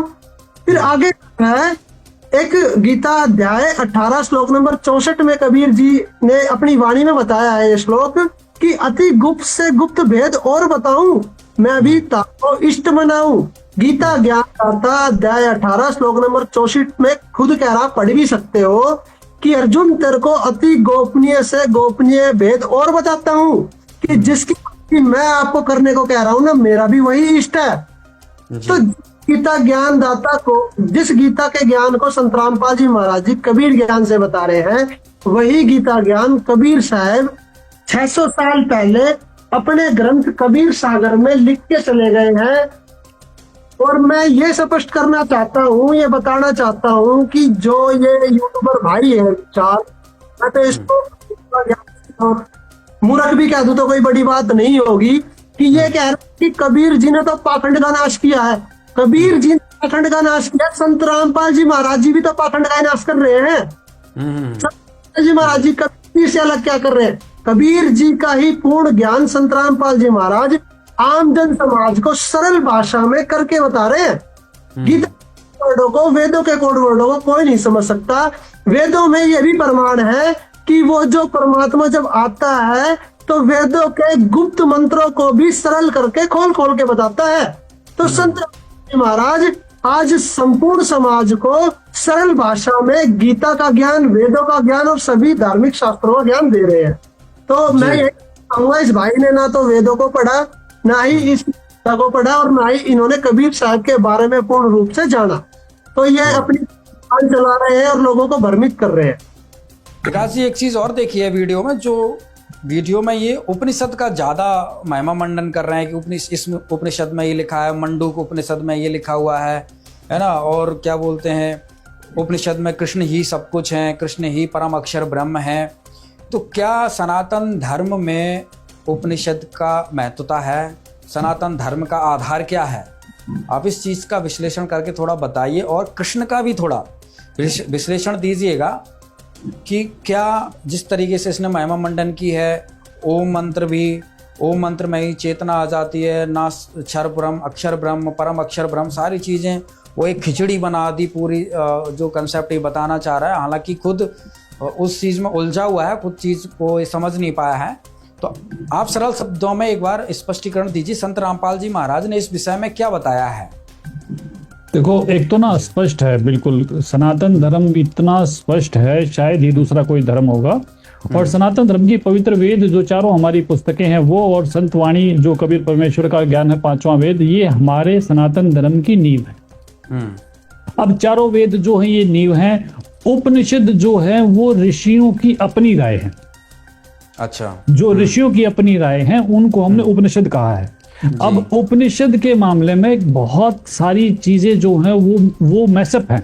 वो क्या है कि अभी तक तो उपनिषद की जो संख्या है वो भी निर्धारित नहीं है। 25-50 साल में ये संख्या डबल हो जाती है। पहले उपनिषद 13 थे, फिर 64 थे, फिर 68 थे, फिर आजकल 108 की बात कर रहे हैं। और अभी तो मेरा एक मित्र, मैं कल उनसे बात कर रहा था, वो 250 की संख्या बता रहे हैं। तो सबसे सीधी सी बात है कि जो चीज वेद सम्मत है, यानी कि जो वेदानुकूल है, वो गीता जी में है, वो उपनिषद में है, ये वो पुराण में है, वो कहीं पर भी है। वेदानुकूल बात जो है वो शास्त्र धर्म में सबको स्वीकार्य है। और जो चीज वेद सम्मत नहीं है, वो चाहे किसी में भी है, वो स्वीकार्य नहीं है। अब यहाँ ये चीजें, मान लो उपनिषद की बात करते हैं तो उपनिषद की पे शंकराचार्य की भी बहुत सारी पुस्तकें हैं जो शंकराचार्य ने लिखी हैं। तो शंकराचार्य अद्वैत सिद्धांत को मानने वाले थे। तो उन्होंने क्या किया, पूरे उपनिषद को एक अद्वैत के रूप में प्रस्तुत कर दिया। और वही माधवाचार्य भी, उन्होंने उपनिषद को द्वैत में साबित कर दिया। तो ये जो लोग हैं ये अपनी विषय के विद्वान हैं। हम, हमारे लिए आदरणीय, हमें किसी से कोई समस्या नहीं है। लेकिन समस्या क्या, इन जैसे बच्चों से समस्या है, इन जैसे नादानों से है। अभी तक तो उपनिषद के लोग अद्वैत और द्वैत, विशिष्ट द्वैत और द्वैत द्वैत में उलझे हुए हैं। वो वहां सहमत नहीं है। बिल्कुल, वो वहां एक होके नहीं आ रहे कि जनता को ये बता सके कि अद्वैत है या द्वैत है। द्वैत है, बिल्कुल, इस सिद्धांत में उलझे हुए हैं। बिल्कुल, इनको विचारधारा से मतलब नहीं। विचारधारा के समर्थक अगर लठवाड़े हैं, उनके पास लाठियां हैं, उनके पास संख्या बल है, तो ये सभी विचारधाराओं को चुपचाप बैठ के स्वीकार कर लेंगे।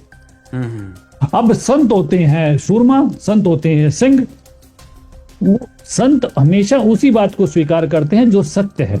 बिल्कुल, और सत्य जो है वो वेद सत्य है। क्योंकि वेद जो है वो परमात्मा के द्वारा दिए गए हैं। किसी भी इंसान के द्वारा दी गई चीज का सत्यापन करना एक अलग चीज है, उसके लिए हमारे पास वेद पैरामीटर है। बिल्कुल बिल्कुल। अब ये बात वेदों की करते हैं, लेकिन भेज रहे हैं उपनिषद की तरफ। अरे जब मेरे पास वेद हैं, मुझे उपनिषद में क्यों भेज रहे हैं? एक वो आचार्य प्रशांत भी है, वो बात वेदों की करेगा, उसके बाद वेदांत पे आ जाएगा, फिर उपनिषद पे आ जाएगा। जब आपके पास सरोवर है, मीठे पानी का गंगा सागर है आपके पास, तो आप क्यों जा रहे हैं? ये सिर्फ वेदों से दूर करने के इनके तरीके हैं। बिल्कुल, आज AI का जमाना है, सभी भाषाओं पे सबकी पकड़ है, और वे पवित्र वेद हमारे पास हैं। और जो पवित्र वेद कहते हैं, संत रामपाल जी के जितने सत्संग सुनोगे वो डायरेक्ट वेद दिखाते हैं, वो कहीं आपको नहीं उलझाते, वो सीधे सीधे आपको बताते हैं कि ये वेद है। मतलब सनातन धर्म की जो आधारशिला है वो वेद है, ना कि उपनिषद और ये फालतू की जो चीजें ये नीचे बना रखी है इन्होंने। वही चीज स्वीकार्य है जो वेद सम्मत है। अगर उपनिषद में वो वाक्य हैं जो वेदों के अनुकूल है तो वो स्वीकार्य है, उसमें कोई दोहराई नहीं। लेकिन अगर वो वेद के विपरीत है तो वो किसी भी पुस्तक में है, वो स्वीकार्य नहीं है। अब इसने ये दिखाया कि कबीर देव की बात इसने की कि ये ढूंढ लिया, वो ढूंढ लिया, बहुत ही लूज टॉक इसने की है। मैं उस भाषा में नहीं जा सकता। देखे बिल्कुल अथर्ववेद का प्रमाण ले रहे हैं कि भाई कबीर देव को संधि कर दिया। कबीर मतलब इनका कहने का, इन्होंने आरोप लगाया है कि भाई संत रामपाल जी महाराज ने कबीर देव को, कबीर परमेश्वर, कबीर दास को कबीर भगवान बना दिया और वेदों के अर्थों के अनर्थ किए हैं। इस तरीके जो, तो इस पे क्या टिप्पणी है? वेद जो है वो सृष्टि के आदि से हमारे पास है जी। संत रामपाल जी महाराज ने वेद नहीं लिखे, ये सृष्टि के आदि से हमारे पास है। बिल्कुल। और उसमें इसने खुद बताया कु धातु से है, उसका मतलब कवि है, और कवि का मतलब सर्वज्ञ है, सर्वव्यापी है, सब जानने वाला है। बिल्कुल। तो इसने वो सब चीजें बताई हैं। लेकिन यहां समझ, अब कवि का अर्थ इसकी भाषा में सर्वज्ञ और सर्वव्यापी है। साधारण से साधारण छठी का विद्यार्थी भी अगर कोई होगा तो सर्वज्ञ और सर्वव्यापी परमात्मा ही होते हैं, दूसरा तो कोई नहीं होता। बिल्कुल। अब उस कबीर का अर्थ कर दे। अब अगर आप अर्थ कर दोगे, अगर मैं अभिषेक का अर्थ कर दूंगा तो क्या कोई व्यक्ति आपको ढूंढ पाएगा? जी। मैं युवराज का अर्थ कर दूं कि राजा का बेटा, तो क्या वो इन व्यक्ति तक पहुंच पाएगा? कबीर नाम है उस परमात्मा का, ये व्यक्तिवाचक संज्ञा है, कबीर नाम है, और उसके साथ जोड़ दिया गया देव, कबीर देव, यानी कि वो देव जो सर्वज्ञ है, सर्वव्यापी है, उसका नाम कबीर है। अब ये बहुत सारी चीजें आती है। व्याकरण की बात करते हो जी, आप बात कंटिन्यू करें, मैं एक इसमें ऐड ऑन करना चाह रहा हूँ, आप थोड़ा इसमें और विश्लेषण साथ में दीजिएगा। ये कहना चाह रहा है कि कबीर देव जो वर्ड लिखा है, कवि अलग है, देव अलग है। क्या संधि विच्छेद जब होता है तो क्या दोनों शब्द जब मिले हुए होते हैं तो उनके उससे संबंधित नहीं होते हैं? क्या वो पूरक होते हैं? वो मिले हुए ही हैं। कबीर और देव के बीच में दूसरा कोई शब्द ही नहीं है। ये संधि अगर करें, विसर्ग लगा दे, विसर्ग हटा दे तो कबीर देव हो जाएगा। कवि और देव के बीच में अन्य कोई शब्द नहीं है। पहले कबीर हैं, वो देव हैं। अगर हम उसको वास्तविक मंत्र में देखेंगे वेद में, तो कबीर देव इकट्ठा ही है। तो वो देव हैं और उनका नाम कबीर है। तो क्या ये चीज ये स्पष्ट नहीं करती? और ये सिर्फ एक जगह नहीं, ये हजारों जगह है। यजुर्वेद का, मैं आपको यजुर्वेद बताता हूँ। यजुर्वेद का अध्याय है 5 और मंत्र है 32। इसमें उल्लेखित है उसी गशी कबीर अंगारियसी बंभारियसी। यहाँ ये क्यों नहीं लिखा कि जो है ओम अंगारियसी और ओम बंभारियसी? ओम अंगारी और बंभारी का मैं अर्थ कर देता हूँ पापनाशक। अगर ओम सबसे बड़ा है तो यहाँ कबीर अंगारी क्यों है? बिल्कुल। और यहाँ तो कोई विसर्ग नहीं है, कोई कुछ भी नहीं है, मैं सीधी सीधी चीजें हैं। इसमें तो कोई भी किसी तरह की मात्रा हलंत नहीं है। कबीर को पापनाशक बताया है। तो अगर पापनाशक कबीर है तो सबसे बड़ा कौन है? कबीर। सही है। तो ये सिर्फ एक जगह नहीं है। और दूसरी चीज, इसकी हिम्मत ही नहीं थी कि ये संत रामपाल जी महाराज की ज्ञान गंगा खोल सके। आज तक मेरा 25 साल का अनुभव है अभिषेक जी, आज तक किसी की हिम्मत नहीं हुई कि ज्ञान गंगा का एक पृष्ठ भी कोई खोल के दिखा सके। बिल्कुल बिल्कुल। क्यों नहीं दिखाया इसने? सम्मत है। क्योंकि ये जानते हैं कि वो जो पुस्तक है वो कंप्लीट है। ये देखिए अगर स्क्रीन पे मैं आपको दिखा रहा हूं, मैंने इसको मार्क किया हुआ है? तो यहाँ क्या लिखा है? कबीर अंगारियसी, कबीर लिखा हुआ है ये। बिल्कुल। और इस कबीर को कबीर का भी मैं एक एग्जांपल देता हूं, बहुत सुंदर एग्जांपल एक है। कबीर कैसे हो गया? तो एक बजरंग शब्द है आदरणीय हनुमान जी के लिए। क्या शब्द है? बजरंग। ये बजरंग शब्द जो है, ये वज्र प्लस अंग, वज्रांग। वज्र माने मजबूत, बहुत ज्यादा। आप उसको कहें कि जब कोई मजबूती या उसकी बात आती है तो हम उसके लिए वज्र शब्द का प्रयोग करते हैं। वैसे उसके अर्थ हीरा या लेकिन मजबूती से संबंधित है वो इंद्र का जो हथियार, यानी कि वज्रांग, जिसके अंग बहुत मजबूत हैं, वो है वज्रांग। और वो जब हमारी लोकल भाषा में आता है, खासतौर पर जहां जिस क्षेत्र से हम लोग हैं, तो वह का वह बहुत आसानी से हो जाता है, तो उसका हो गया बजरंग। हाँ। जब वज्रांग का अर्थ बजरंग हो गया और आज तक किसी को आपत्ति नहीं, तो कबीर का शब्द का कबीर हो जाना कितनी बड़ी बात है। और वो कबीर जी जो 600 साल पहले आए हैं, उन्होंने जो लीलाएं की हैं, कुंवारी गाय का दूध पिया है, वो ऋग्वेद अध्याय मंडल 9 सूक्त 1 और मंत्र 9 है कि वो परमात्मा शिशु रूप में, ये जो निराकार की बात निखिल जी ने बहुत अच्छे से बताई कि वो परमात्मा शिशु रूप, संत सोम, वो शिशु रूप में प्रकट होते हैं। और शिशु रूप में जब प्रकट होते हैं तो गाय से उनका भरण पोषण होता है। ये ऋग्वेद है भाषा, ऋग्वेद भाषा मंडल 9। तो मतलब वो शिशु रूप में, शिशु माने बच्चा, बालक। क्या ये बहुत गंभीर चीज है कि जिसको समझने के लिए मुझे काशी जाना पड़ेगा? काशी विद्यापीठ से जब मैं इसको पढ़ के आऊंगा तब मैं इसको स्पष्ट कर पाऊंगा। क्या ये इतनी गंभीर है? तो शिशु सोमम, यानी कि वो परमात्मा शिशु रूप में प्रकट होते हैं। 2 शब्द ही शिशुम सोमम, ये दो शब्द ही, ये कितनी सारी बातें कि वो परमात्मा साकार है, शिशु रूप में प्रकट होता है और उस कुंवारी गायें उसका भरण पोषण करती हैं। और जो निखिल जी ने दिया कि वो राजा के समान दर्शनीय है। तो जब वेद हमारे पास है तो मुझे ये नहीं पता कि ये पवित्र सनातन धर्म के लोगों को बाकी जगह क्यों धकेलना चाहते हैं, सिर्फ इसलिए कि ये उन बातों को ना समझ सकें। मैं एक बहुत ही वेदांत में आपके सामने है, मैं इसको पढ़ रहा था तो इसमें एक बात आई, इसमें कठोपनिषद का एक वो लिया गया है दृष्टांत। कठोपनिषद अध्याय 1 और वल्ली 2 का श्लोक नंबर 25 है। इसमें ये लिखा है, इसको मैंने हाईलाइट किया है, मुझे नहीं पता कि स्क्रीन के माध्यम से मैं दिखा पा रहा हूं नहीं दिखा पा रहा। तो इसमें लिखा है कि जिस परमेश्वर के ब्राह्मण और क्षत्रिय अर्थात समस्त स्थावर जंगम प्राणी मात्र भोजन बन जाते हैं तथा सबका संहार करने वाले मृत्यु उपरोचन यानी कि व्यंजन शाक आदि बन जाते हैं, वह परमेश्वर जहां जैसा है उसे कौन जानता है। मतलब आप ये देखें कि जो सबको खा रहा है, स्थावर जंगम सभी प्राणियों को खा रहा है, और वेदांत ये कह रहा है कठोपनिषद के माध्यम से कि उसको कौन जानता है। उसको जानता है, उसको कबीर परमेश्वर जानता है। कबीर जिन संतों से मिले वो जानते हैं, और कबीर जी ने उसका एकदम बिल्कुल सीधे सीधे उल्लेख किया है। धर्मदास ये जग बोराना कोई न जाने पद निर्वाणा, इसी कारण मैं कथा पसारा जग से कहिए एक राम न्यारा। अगर कोई हमारी समस्याओं का समाधान कर रहा है, जिन समस्याओं का समाधान वेदांत नहीं कर पाए, तो जहां समस्या का समाधान है वहां संत रामपाल जी महाराज हमें वो प्रमाण के साथ बता रहे हैं, तो हम उनको क्यों नहीं देखना चाह रहे? क्या हम वहीं रहना चाहते हैं जहां उन चीजों से हम अपरिचित हैं? इसमें कितना स्पष्ट है, माँ अष्टंगी पिता निरंजन, ये जम दारुण वंशन अंजन, पहले की निरंजन राई पीछे माया उपजाई, माया रूप देख अति शोभा, देव निरंजन तनमन लोभा, कामदेव धर्मराज स्थाई, देवी को तुरंत इधर खाए। इसे 3 पुत्र जाए, और ये 3 पुत्रों की जो हमारी पवित्र देवी भागवत पुराण है उसमें भी इसका उल्लेख है। पवित्र गीता जी अध्याय 14 का 3, 4, 5 में भी इसका उल्लेख है कि वो जो प्रकृति रूप में है वो तीनों पुत्रों की उत्पत्ति करती है।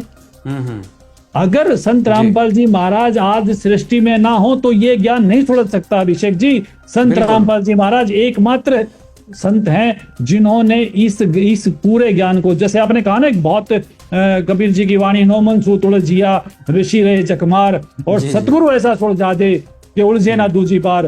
वो सतगुरु अगर कोई है तो वो सतगुरु संत रामपाल जी महाराज हैं। मैं कोटि कोटि प्रणाम करता हूं उन महापुरुषों को, वो जिन्होंने इस पवित्र ज्ञान को इन पवित्र शास्त्रों से हमें सुलझा के दिखा दिया। हम अनपढ़ नहीं है, हम भेड़ बकरियां नहीं है, ये सभी आपके सामने है, ये देखिए। बिल्कुल बिल्कुल। और ये उनको पढ़ना नहीं चाहता, ये जनता को बहकाना चाहता है। अब ये सूत नहीं उलझेगा, ये सृष्टि परम पर ब्रह्म और पूर्ण ब्रह्म का पूरा ज्ञान प्राप्त करके रहेगी। ऐसे यूट्यूबर नहीं रोक पाएंगे, ये अंधे गधे हैं जो रेल के सामने खड़े हैं। जी धन्यवाद। बहुत बहुत धन्यवाद आप सभी ने जिस तरीके से हाइपर क्वेस्ट का ऑपरेशन किया, पोस्टमार्टम किया, उनके बताए गए हर एक तथ्य का आपने पर्दाफाश किया, प्रमाणित उत्तर दिए। अब हम प्रोग्राम को अंत करते हैं। इससे पहले 2-2 मिनट आप सभी के और लेते हैं। जिस तरह से आज समाज में व्याप्त पाखंड है, और ये छोटे मोटे जो यूट्यूबर हैं जो अपने आप को पता नहीं कितना ज्ञानी विद्वानी समझते हैं, और आज हमने देख ही लिया है कि हाइपर क्वेस्ट का जो ज्ञान है वो कितने लेवल तक है, कितने शास्त्रों से प्रमाणित है। मतलब फर्स्ट लेवल पे ही क्लीन बोल्ड हो रहे हैं वो, हर चीज़ उनकी झूठी पाई गई है। तो आपसे विकास जी आपसे जानना चाहेंगे, क्या कहेंगे अंत में आप हमारे दर्शकों को? देखिए, ये जो यूट्यूबर है ना अभिषेक जी, ये कोई बदलाव लाने की औकात नहीं रखते, इनका सिर्फ एक धंधा है। और ये बहते पानी के साथ बहने वाले लोग हैं, और मुर्दे की खासियत ये होती है कि वो पानी की दिशा में ही बहता है। तो इनको किसी बात से मतलब नहीं, सच्चाई क्या है झूठ क्या है इनका कोई लेना देना नहीं। इनको इस बात से मतलब है कि तुम्हारी दुकानदारी कैसे चलेगी और तुम्हारा माल कैसे बिकेगा। तो ये दुकानदार लोग हैं, इनके मामले में क्या कहें। अब दुकानदार को तो दुकानदारी से लेना देना है।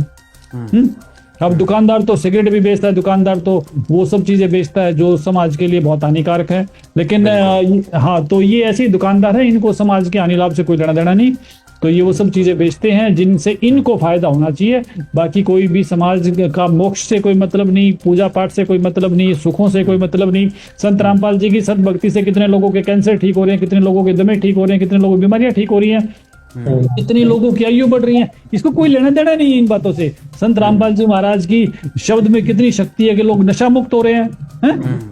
ये बताएगा मुझे कोई कि ये शिक्षण नाम का ऐप बेचने से किस लोग ने नशा छोड़ दिया और किसकी बीमारियां दूर होगी, किसने दवाइयां छोड़ दी। बिल्कुल, ये बकवास लोग हैं। और मुझे लगता है कि ये तो सिर्फ इसने हमारा अपना तो समय खराब किया है, ऊपर से हम लोगों को भी परेशान किया है कि ये सब स्पष्टीकरण हमें उस लेवल पे आके देने पड़ रहे हैं जिस लेवल पे हमें नहीं आना चाहिए। तो ये साबित करना चाहता है कि कृष्ण ही ब्रह्म है, ब्रह्म ही कृष्ण है, कृष्ण ही परब्रह्म है, परब्रह्म ही कृष्ण है। वो जो एग्जांपल मैंने पहले दिया कि पोता ही दादा है, दादा ही पोता है, पोता ही दादा, दादा परदादा है, परदादा ही पितामह है। मतलब क्या बात है ये, क्या कौन सा तरीका ये? अभिषेक ही युवराज है, युवराज ही निखिल है, निखिल ही अभिषेक है, और ये सब एक है, इनमें सब में ब्रह्म है। क्या समझे इससे?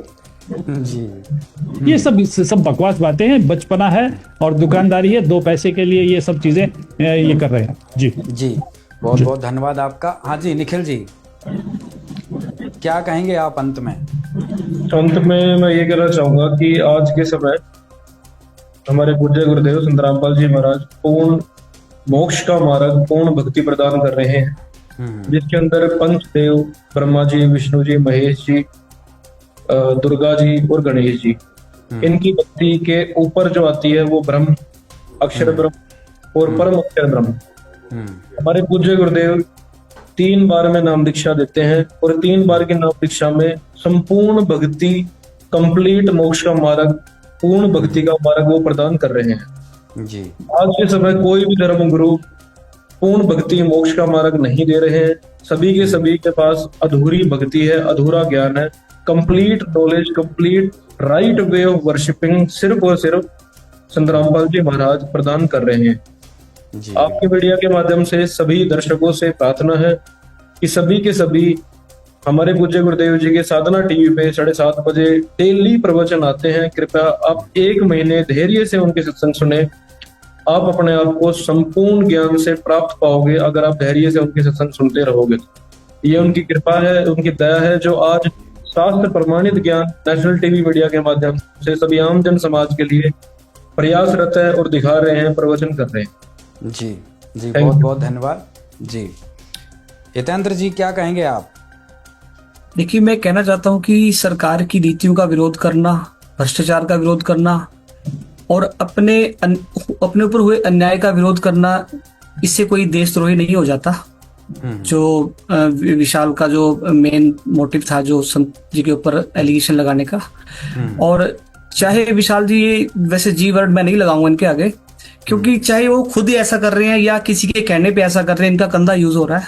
तो मैं चेताना चाहता हूं कि मेरे क्लाइंट और संत रामपाल जी महाराज को की जो छवि है वो खराब करने का प्रयास ना करें, और आप लीगल एक्शन के लिए तैयार रहे। अपना डिफेंस आप खुद देख लें, बस इतना ही कहना चाहूंगा।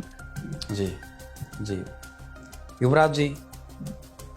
जी, मैं तो एक ही बात कहना चाहूंगा आपके दर्शकों से कि अगर किसी को भी वेद शास्त्रों की पूर्ण ज्ञान जानकारी और सही जानकारी चाहिए तो मेरे गुरुदेव संत रामपाल जी महाराज जी के सत्संग कम से कम 6 महीने तो जरूर सुने, क्योंकि वाणी से, एक प्रकरण से कभी भी कोई ज्ञान समझ में नहीं आता।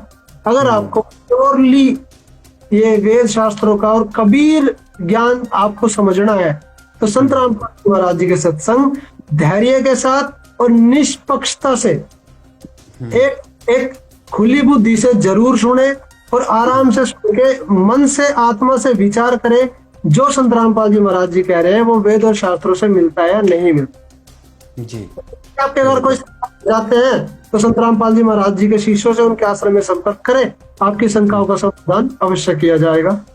जी, बहुत बहुत धन्यवाद आप सभी चारों अतिथियों का। आपने हमारे प्रोग्राम में आए और हाइपर क्वेस्ट का जो भी वीडियो था वेदों में कबीर, कबीर परमेश्वर, क्या कबीर जी बड़े हैं, संत रामपाल जी महाराज के दावों का सच। आपने एक एक दावे को तत्व ज्ञान रूपी दवाई से उनका इलाज किया। उम्मीद करते हैं विशाल चौरसिया जी का ये रोग नष्ट हो जाएगा।